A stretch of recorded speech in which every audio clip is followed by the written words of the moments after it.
back. And if you're new to my channel, nice to meet you. My name is Suzanne. I'm a certified astrologer. I love all types of astrology, but I see through the lens of evolutionary astrology and a modality called human design. If you'd like to find out more about my work, I'd love to meet you. Give me a shout out at gohigherfrequency.com. Today, I want to talk about the concepts of tribal leadership, power and possession, ideology and identity, as Jupiter finally transitions out of Gemini and into Cancer on June the 9th. This is right before the Sagittarius full moon on June the 11th. And these transits are all preparing us for the final Jupiter and Saturn opening square, which happens on June the 15th. This square will prepare us in making more tangible decisions as we shift from the mutable part of the square to the cardinal part of the square. June the 15th happens to be the day after the president's birthday and planned military parade, and also Father's Day here in the United States. Now, a lot of astrologers have talked in length about this ingress already, but I wanted to highlight a few distinct things that I hadn't heard mentioned, especially the description of the human design cross this ingress happens to fall on, because I think the description of this cross brings in a unique understanding of the type of leadership we've been experiencing this year. And this leadership will be on full display during this ingress. A cross in human design is basically describing the sun and its polarity, or the earth on the opposite side, and a square to that sun and its polarity prior to birth. When you look at the archetypes this way, you can start to see patterns in the people who were born on the same cross, but at different times of the year. When Jupiter transitions into Cancer, the sun is at 19 degrees Gemini. The cross is called the cross of rulership. The sun is in gate 45, which is a tribal leadership gate. It's hanging off of the throat center, and it represents the material direction of that tribe. Now, it's not collective leadership. It's not democracy. It's direction of the tribe of one's followers. It's basically a leadership that is not concerned with everybody in the country, but the people that follow them. And the opposition to this gate is gate 26, which is hanging off of the ego center. It represents the ability to sell to one's tribe. So the ability to sell to one's followers, not the ability to sell to everyone, but to one's tribe. Now, our president happens to have this North Node and Uranus in gate 45, and Musk has his natal Venus here. And I could rattle off quite a few other world leaders who have this placement in their body graphs. And you'll notice that their type of leadership is very distinct, depending on what planet is in that gate. Now, Musk has parts of his body graph that are collective, but this very distinct Venus placement describes his loyalties. And I actually did a human design chart analysis of their partnership when I was trying to figure out why these people were drawn together at the beginning of the year. And it offered a lot of insight into that partnership and how they both operate on an individual level. I'll link that video below in case you're interested. Now, this is what Ra Uru Hu, the founder of the human design system, had to say about this cross. Now, his descriptions can be quite cynical. He basically said he wrote for the not self, or the person who wasn't conscious, who was basically being run by a program of patterns instead of becoming more aware of what they were doing. And so you'll hear that in this description. So it's basically the shadow, I would say. But there's truth in these descriptions. And even on the conscious side, there's truth to some of these things. It's just that when you're conscious, you can be more aware and making the patterns work for you in an enlightened way rather than letting the programs run out of control. He says this: I always find it interesting to look at the four gates of rulership and think about what leadership really means. When you look at gate 26, the polarity of the 45, our president's south node, you're looking at rulership through bullshit, rulership through salesmanship, rulership through jingoism, rulership through nationalism, rulership through fanaticism, rulership driven by the tribal sword. On the other side, you have old school tribal leadership, leadership by blood and not by the collective. I don't want to have unions, says the 45 entrepreneur. I want slaves. I don't want unions. I don't want any collective bargaining. I don't care what they all think. I know what's good for them. And of course, this is one of the themes of the 45. I know what's good for you. At its most exalted, the responsibility of the 45 is that you're only allowed to collect taxes if you will build schools, if you educate your people, if you give them advantages over other tribes, then as a ruler, you're going to be praised. Any dictator that'll put a chicken in every pot are going to be praised by the people. End quote. And you can see that there can be a very loyal tribe that is built around a person that has that 45th gate defined in their body graph, as long as that person delivers the goods. If that person doesn't deliver the goods, then the tribe can easily turn on them. And you see this happening in real time with the president's rollouts of the tariffs and its impact on the financial markets. People started to speak up very clearly, and they hadn't spoken up about all the other things that he was doing. But as soon as it started to impact people's pocketbooks, they started to speak out. And the same thing happened when sales started tanking at Tesla. You started to see a lot of backlash happening. Now, all of the Gemini gates hang off of the throat in the body graph. And we know that Geminis can be very powerful writers and speakers, and in turn, what you would call thought leaders. Because whoever controls the ideology controls the identity of those people. That's why it's so beneficial for business owners to own media companies like the Washington Post or Musk buying Twitter. Right before the election, he really helped foster the win the president had because he controlled the megaphone. He was able to focus his messaging to a large amount of people. It all starts with a shared ideology. And that's why free speech is so important to the US Constitution.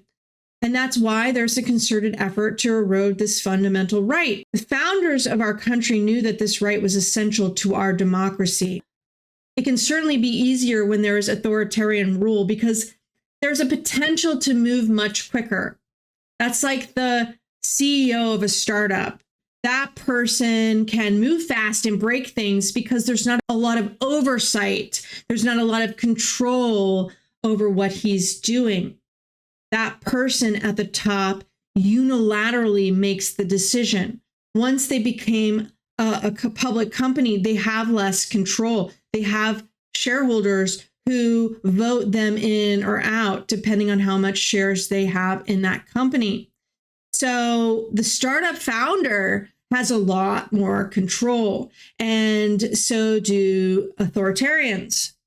And that person can also control the tribe's ideology, which leads to less resistance.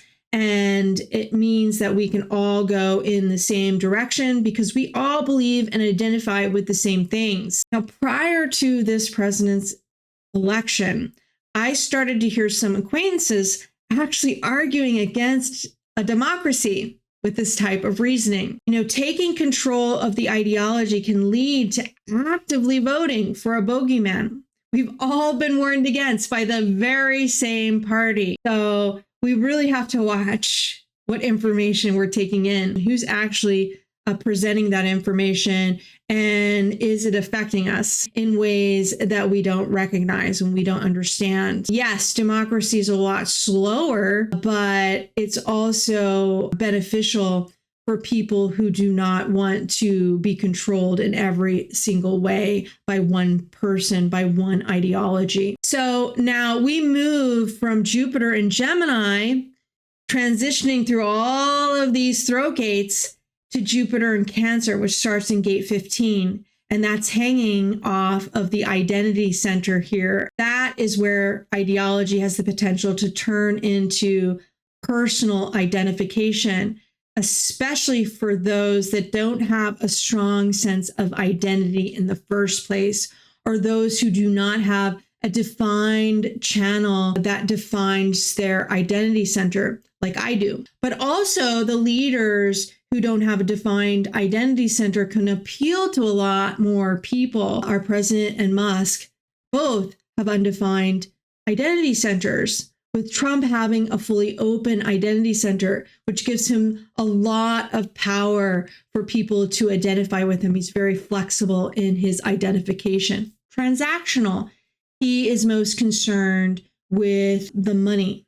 He's got the whole full money line channel. That is his primary concern. And he's authoritarian in nature. So he wants to control everything. So as long as you follow him, he will try to deliver for you, depending on how much money you're giving him at that time. As I mentioned in my full moon in Scorpio video, we're starting to see some real cracks forming between the expectations of what this administration was going to deliver versus the reality.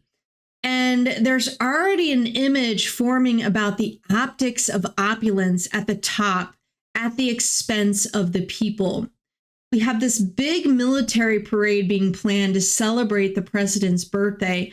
Meanwhile, individual rights in the country are being eroded.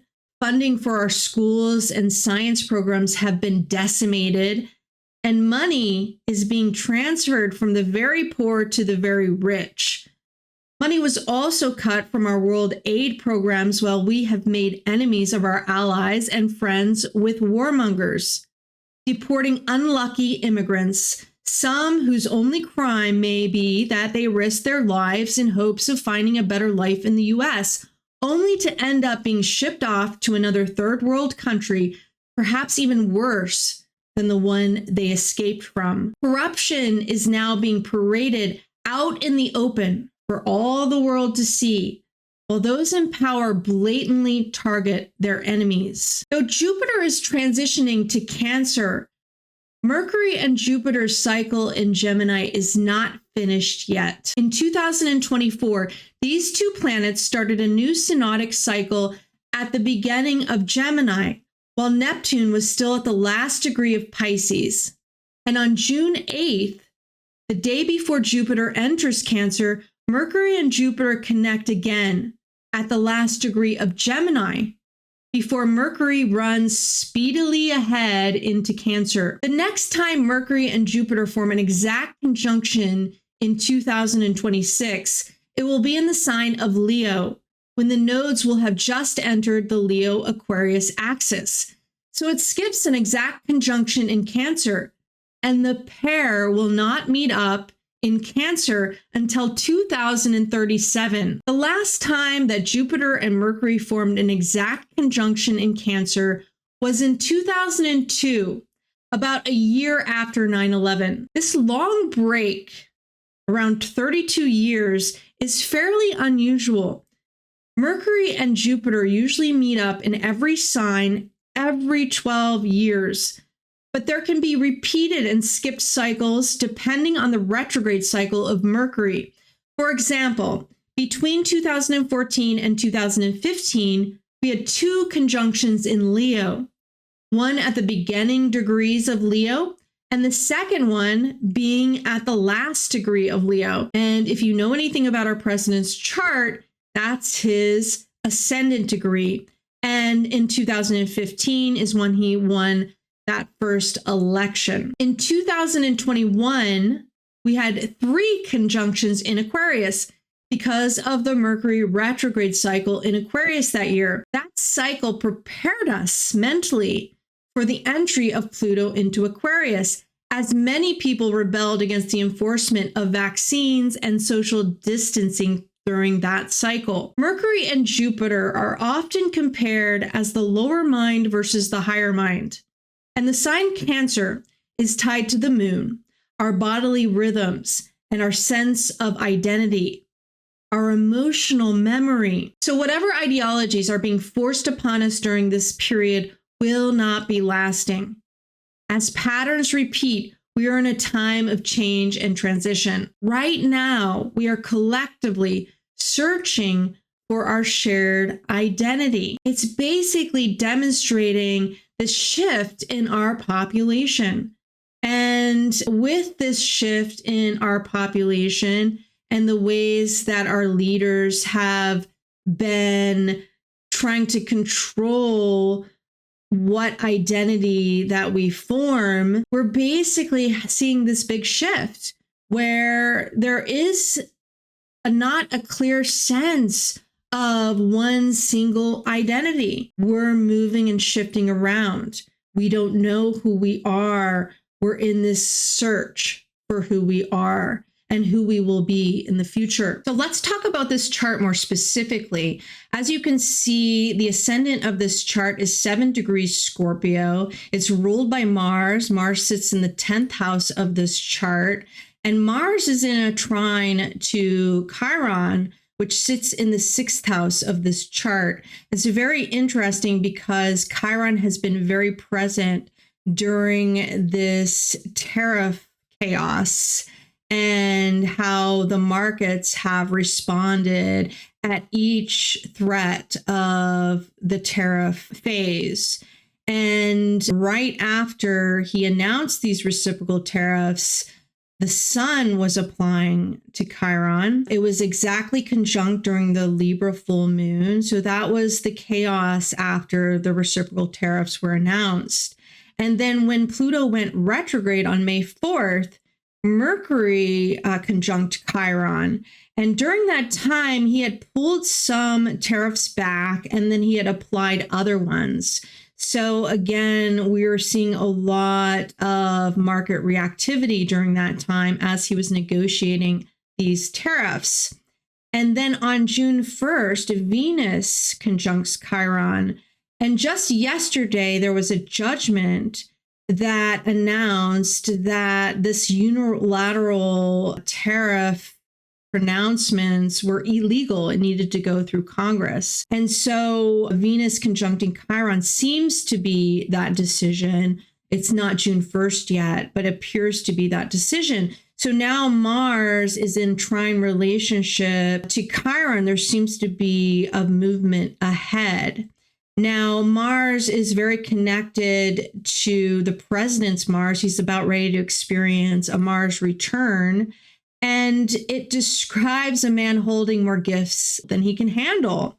And Chiron describes through imagination, a lost opportunity is gained. So it's either that this judgment has lifted a lot of pressure off of him because there was a lot of agreements that needed to be negotiated. And it seemed that there weren't a lot of countries able to come and negotiate with him or offer him anything that he wanted.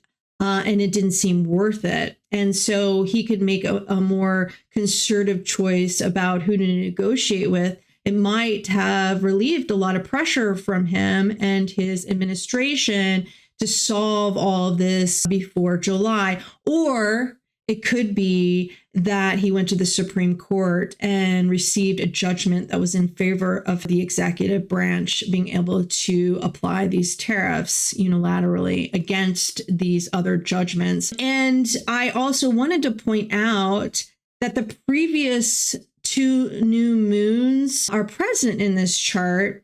The new moon in Taurus before the Scorpio full moon was at 7 degrees. And as you can see, it's on the cusp of the 7th house. It describes a sleigh on land uncovered by snow.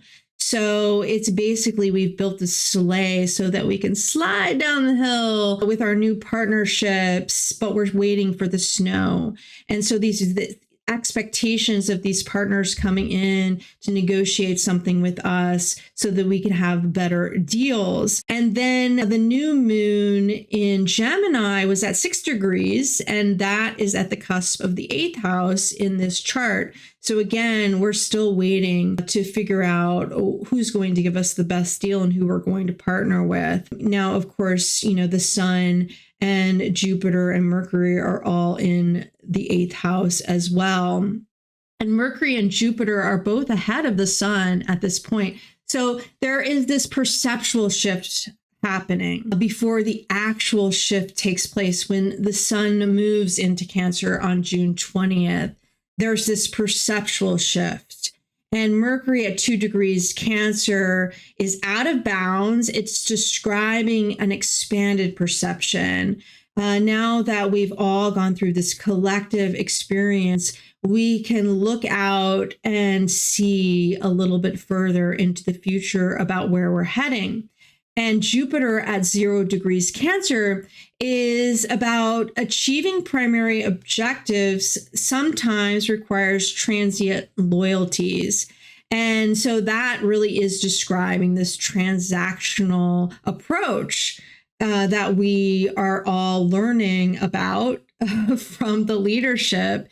Basically, no one is very loyal, but whoever gives us the best deal, we will partner with those people. So during this time, there might be shifts in loyalties. There might be people leaving the administration. There's already somebody, Musk in particular, parting with the administration. We might see more of that during this time.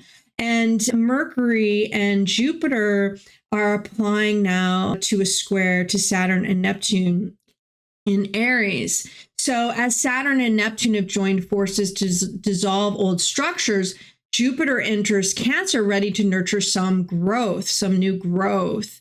But Mercury in the sign might cling to old memories and identities of the past because it hasn't received that download from Jupiter, the higher mind. Mercury in Cancer is ruled by the moon, and it can be very moody. It can be very emotional. It can live by the whim of the moon, and it really thinks about its own security. What makes me safe? Who do I identify? What are my values and beliefs? Who are we as a country? So all of these questions are being asked, but because Mercury and Jupiter haven't met up, there isn't a unified emotional understanding of our identity going forward. Can the people in power justify what they're doing based on a united identification of the tribe?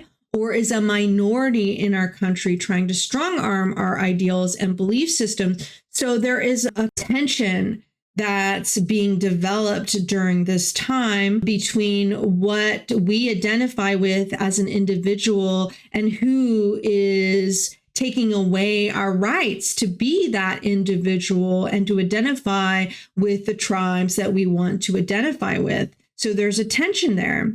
And as quickly as hard lines are drawn, they are dissolved by opposing forces, and then new lines are drawn. And so erosion of all of our entire government, of our leadership, may be the end result, because we're just going back and forth, and we're applying more pressure. Lines are drawn and then they're taken down. But, it will take 12 more years until Mercury and Jupiter form a conjunction in Cancer again. And by that time, Uranus will be in Cancer, which will disrupt our tribal connections in a more profound way. Now, I think Jupiter and Mercury not connecting in Cancer is really describing the shifts in our population and the evolution that has happened as we've lost our collective identity. And we're looking more at increasing our individuality and what is an individual and what are our rights versus the collective. We're taking a closer look at that, and we're shifting because there's no longer this identification that we can all rely on together because of that population shifts. And what happens when that population shifts and there's not this majority who can take a collective kind of view, a democratic view, and make a decision? We're all in conflict with each other.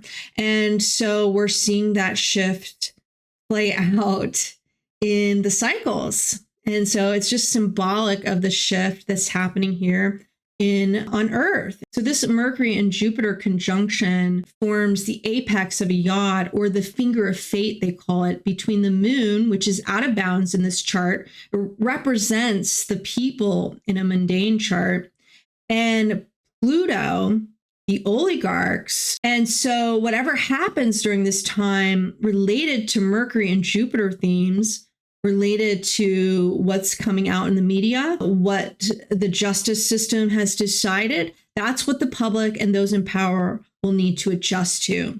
But there's an opportunity for alliances to be formed between the people and those in power, between the media and what's trying to be dissolved and what's new structures are trying to be formed. There's an opportunity for new alliances during this time.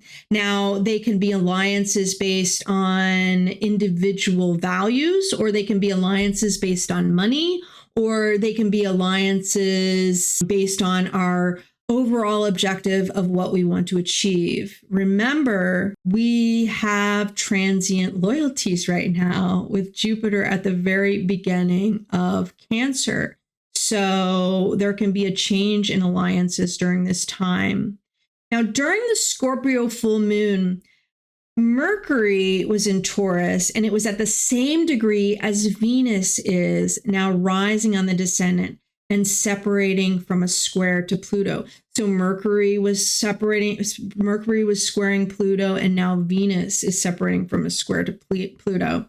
And it's really about this collective or oligarchical power versus self-sufficiency. It's that tension. And, we talk these big talks, but now it's time to deliver the goods. And if you don't deliver the goods, then we're going to have to look toward some other leader to deliver those goods. There's this expanded perception of identification around the importance of self-sufficiency. So what has been planted in the minds of each of us and our allies specifically is that we need to make sure that we can be self-sufficient. We can't rely on old loyalties anymore. This new world is transactional. And so we have to adjust to this transactional type of loyalty. And we have to look out for what's best for us. And, the people have to adjust still to this new reality. It's also in conjunct to this Venus. It suggests again that there are these expectations that our institutions will save us. And there's simultaneously this push of a reality that we just need to become more self-sufficient, that the institutions will not be there for us.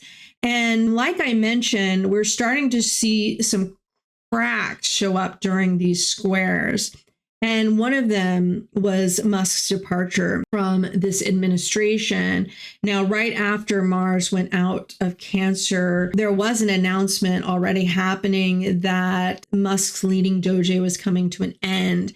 But then we got a more firm announcement now that Venus just squared Pluto. And basically what's happening when you look at it more closely is that Musk created this really bad PR for himself, and people had very negative reactions to what he was doing or how he was doing it. So he was coming into the government like he did when he went into Twitter, and people's reactions to that were very similar, but it was a different environment. And a lot of people were being impacted by his decisions, and they were very serious. And he wasn't very aware of the mess that he was making and how it was going to impact his own company. And he was still under this assumption that he was going to benefit more from his involvement in the government, that he was going to be more in charge, that he was going to be championed. And he was going to align more closely with the government. But as time went on, the people had complaints about him. He was not getting good press, and he did that to himself because he was very insensitive, slashing things and not really considering the impact. Now, that's something that you can do very much easier in a startup world, in an environment like Twitter. But when you're talking about the impact from a wider perspective, from people who really depend on these services and the world in general, depending on these services, it's not going to play out very well when you see somebody coming in with a chainsaw and basically insensitively making these changes that impact people's lives, their sustenance, what they depend on. And then he started to be sidelined. And if you look at my human design analysis, Musk can be okay with taking a subordinate position, but as soon as he's not involved in the material process, he will rebel. And that's what happened. He wasn't invited to this Middle East trip, and he heard that Sam Altman was invited and was in line for a partnership, which the administration approved. And he tried to sideline that effort, and he wasn't successful. And so that, in combination with the backlash that was happening with him and his own companies, he started to complain about this budget. He claims that it was basically undermining his efforts. But there's more to it than that. And we'll see what happens as he's shifting his own loyalties, if we'll see more of a concerted stand from him, which I can't imagine there won't be, because he owns Twitter and he has a hard time keeping his mouth shut and out of the limelight. We're also seeing shifting loyalties with China and Russia.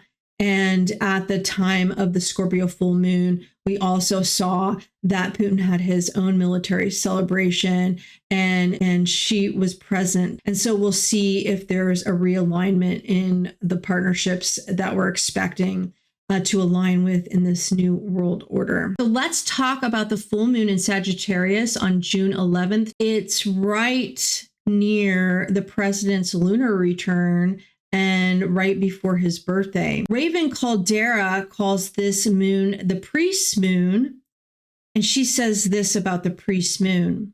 On the priest's moon, we think about the traditions and beliefs we hold, religious or otherwise, and whether we are able to objectively question them. If you think you don't have any traditions or beliefs, hunt up those friends everyone has or should have, who are very different from you, but are somehow your friends anyway. Ask them what rigid beliefs you hold and be prepared to think about the answer. And it makes me question whether we have those kinds of friends anymore with what's happened in our political environment. We really have created this bubble around us, or most people have. So people born on the priest's moon will spend their lives struggling with the boundary between inspiration and intellect, between reform and tradition, between doubt and faith. The point of the struggle is not to let one side win, however, or at least not to win too often. The point is to move continually back and forth between them, creating a balance, and eventually coming to a point where both are one, and nothing discovered on one side can make untrue the other. In the meantime, since this is an emotional moon, the danger will be to go with the side that is the most emotionally appealing. Priest's moon people need to come to a humbling understanding about how much their own feelings influence the perception of the truth, and the side they choose to find it on. This full moon is all about the mental cross, with Mercury ruling the sun in Gemini and Jupiter ruling the moon in Sagittarius, squaring the nodes in Virgo and Pisces. The higher mind versus the lower mind, and how we learn and process information in order to gain a higher understanding. Stephen Arroyo, in his book, Exploring Jupiter, writes about this cross. In order to understand deeply the type of mind and mode of learning that Jupiter represents, we have to contrast it with Mercury and to some extent Neptune, the other ruling planets of mutable signs.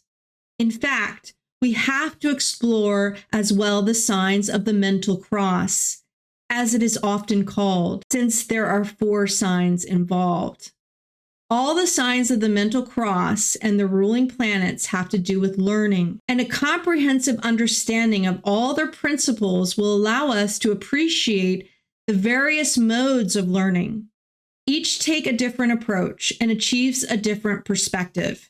And each actually complements the other in filling in parts of the whole picture of knowing and understanding life. It has been unfortunate that the Mercurian approach of separation and detailed analysis through both Geminian and Virgoan modes has dominated Western society and education for well over a century. A well-reasoned and powerful indictment of the profoundly negative and troubling consequences of this domination of the data-obsessed analytical mind upon Western educational institutions can be found in Killing the Spirit, Higher Education in America by Paige Smith, an experienced educator and historian. He points out that by declaring so many religious, philosophical, and not politically correct subjects out of bounds for study in our schools, it constitutes a profound impoverishment and a shrinkage of the scope of human experience that students are able to explore. He points out the exclusive focus on research, a respectable name for endless gathering of data, most which yield no insight or useful improvement, leads to a barrenness of intellect beyond calculating. End quote. Now, this was made very apparent to me as I grew in my marketing career, because I started out as the internet was just taking off in marketing, which everybody was obsessed with data, this meritocracy approach. The data doesn't lie. But when you're really involved in a company, you realize data does lie. And people don't really care about the data. You know, even if you try to convince them of a certain approach and you show them all sorts of data, you could endlessly do that back and forth in different departments. And depending on the belief systems or what people wanted to argue for, they can manipulate the data very easily. And that's what happens, you know, in the marketplace, is that people start manipulating things. And then it becomes what I would describe a shit show, because nothing is true and everything's just a farce. And I think that's what's happening continually and has gotten us to the place that we've gotten now with AI and with our decimation of our educational systems because of these ideologies of people who want to head a certain way. And so we've been really experiencing this at a collective level, this kind of farce, attacks on knowledge and the truth, because what is true at the end of the day? You can make an argument for many different things. And you can, as has been shown, the truth really depends on your perspective. Are there larger truths? Maybe. But there's been something lost, and there's something continuing to be lost as we worship at the feet of AI. Yes, the AI can do all of the research for us and can export all of the data, but really, is that going to change anything? Or is that just going to keep us going in the same direction that we've been headed, but on steroids, basically? So now the administration is dismantling our educational institutions, our science institutions, and maybe for good reason, because of this farce that's become very apparent in these different institutions about how people were manipulating data and creating these contradictory data sets to argue for one direction or another. Companies who had their own interests, setting up research studies and basically owning research studies that showed a very different result, from these other supposedly independent investigations. The truth in itself has just fallen apart. And, now that we're dismantling all of these institutions, will we be able to open ourselves up to the diversity of ideas, to a higher truth, toward philosophy again, an ease of being able to discuss and debate certain higher truths? Or will we become even more narrow-minded in what topics we are allowed to consume and debate? With AI taking over and regurgitating the research and data for us, will we then be able to unleash access to this higher mind? Or will we become even more barren of intellect and let the machines take over? That's where we're headed. If we don't stop and really think and put some guardrails on these systems, they're basically going to be unleashed in the directions that we're heading, which is manipulation based on some dictatorial truth. They're going to be open to manipulation for sure. They're already being manipulated. What we have access to, the knowledge that we have access to is going to be centered in very few companies. There's not that many companies that will have access to the resources to create these sophisticated machines. And then, maybe once they are open, they can be manipulated very easily, just like the internet is being manipulated, but they'll be in the hands of fewer people. And so what's being regurgitated out of them can be dependent on who's in power and what they want to reveal to us. And so that knowledge really becomes useless at the end of the day. And so it can go either way. And it comes back to our belief system. Do you know why you hold certain values and beliefs? Have you taken the time to investigate your own beliefs? Are you holding any of these too rigidly? Are you open to expanding your mind to think for yourself? There's a reason why philosophy was very important in our school system. Philosophy was teaching us how to think. It wasn't about regurgitating information. As much as I love research, my south node is in Gemini and my north node is in Sagittarius. So this is right on my cross of my nodes. So it's been really hard for me to simplify these videos because I am constantly collecting data. That's what I enjoy. But it takes time to really distill all of the data that I've been collecting to come and zoom out and really make sense of the data in a way that is beneficial for others, in a way that makes sense of everything from a higher perspective.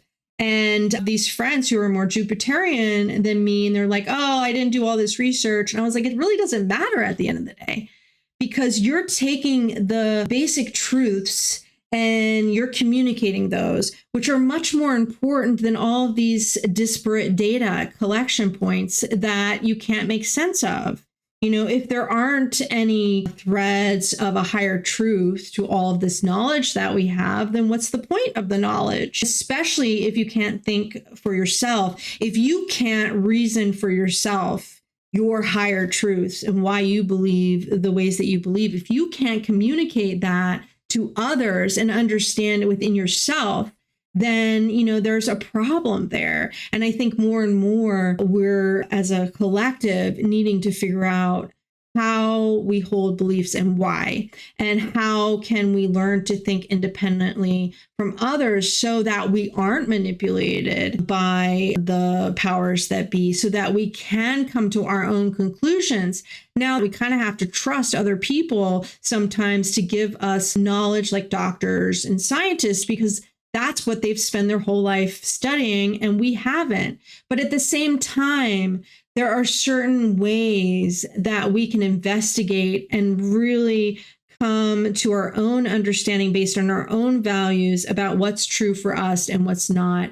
And we can be less inclined to be manipulated by others based on our own interests. Are you holding any of your own beliefs too rigidly? Are you open to expanding your mind to become more inclusive rather than becoming increasingly narrow and exclusive? Does freedom of thought and belief and expression matter to you, and how much does it matter? In a world where education is not a priority, where people can be so easily manipulated. If we are manipulated, if other people are manipulated so easily, it's part of their learning and their evolution. So where do you draw the line, and who gets to decide where that line is drawn? I mean, these are all the questions that come to my mind during this full moon when I'm looking at all of the transits, when I'm trying to figure out, what is it that I'm supposed to learn here? Now, I wanted to bring in a human design description of the cross and profile of this full moon. So I think it's very descriptive of what we're already witnessing as a larger theme in the collective. This full moon and the next two full moons are considered transitional crosses in human design. It's a bridge to the other side. They fall on cusp profiles, which is considered a fixed fate profile. So what's happening right now is very fated. And this one is called the juxtaposition cross of possession. This is what he says about this profile and cross. The 4-1 is pure, unadulterated possessiveness without any idea there's anything to give back. Have you seen Finding Nemo? Finding Nemo is a wonderful animation, but there's an incredible scene near the end of the movie where there are thousands of seagulls standing around a pier. And here is the father of this little fish that is the center of the story, and it's flopping like fish do before they croak, flopping on the deck. And all of these seagulls start a mantra, and it's great.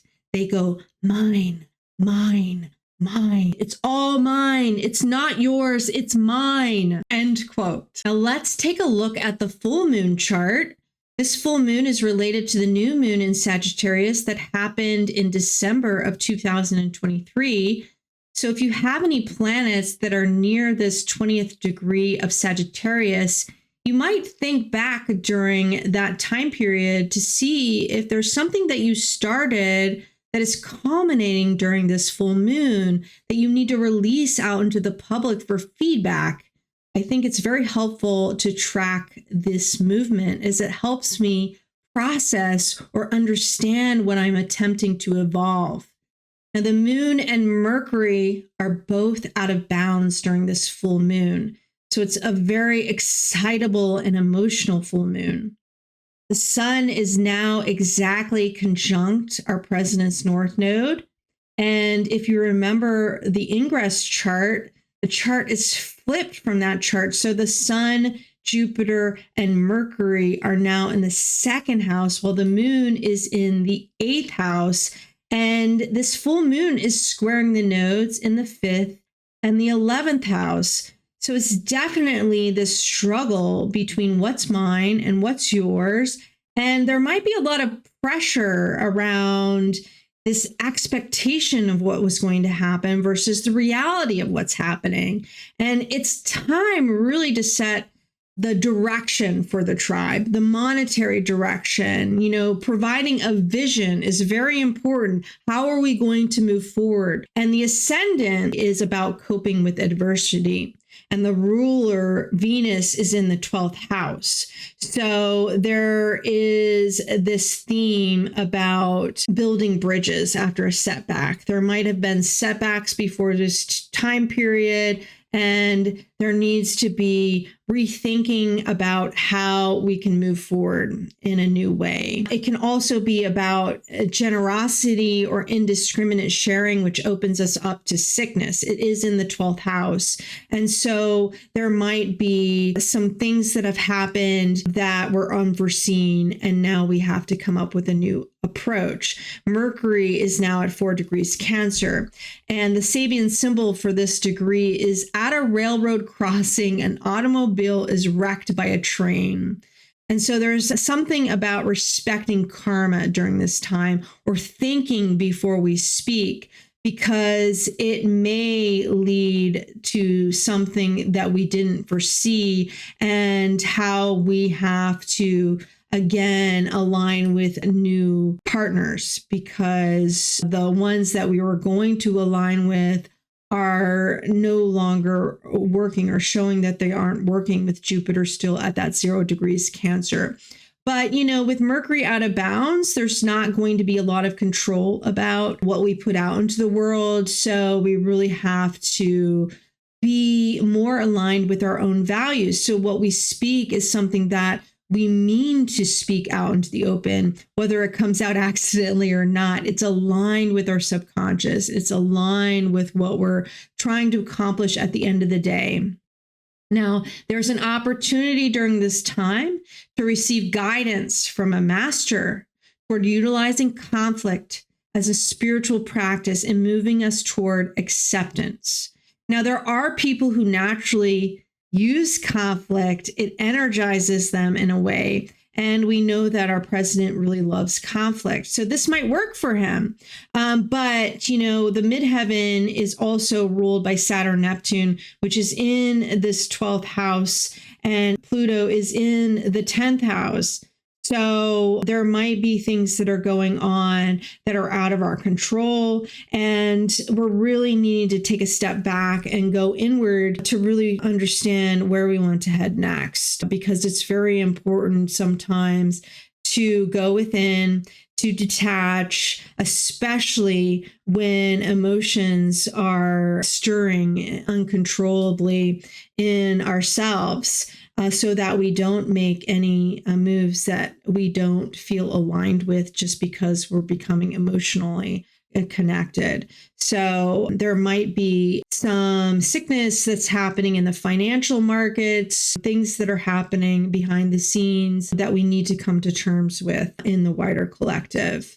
So that's what I have to say about that chart. So I hope that was helpful in describing some of the energies that we've been dealing with, and where we are at in our process, and how we can really go inward to better understand our own values and belief systems, and how we can bring more awareness out into the world as we're confronting other people's belief systems, and who we are aligning with, and whether that is helpful or not helpful to our process, and whether we need to examine our own beliefs and how we got them, and also what is rigid in us, and what do we need to open ourselves up to, and to learn how to think in a more expansive way, to learn how to come to our own conclusions, and to incorporate that into how we see the world and how we interact with others. So best of luck. And I will be talking about the Jupiter and Saturn square next. I already did a presentation on it, but I'm going to bring in some new analysis based on what I've learned since that presentation. Thanks. Bye.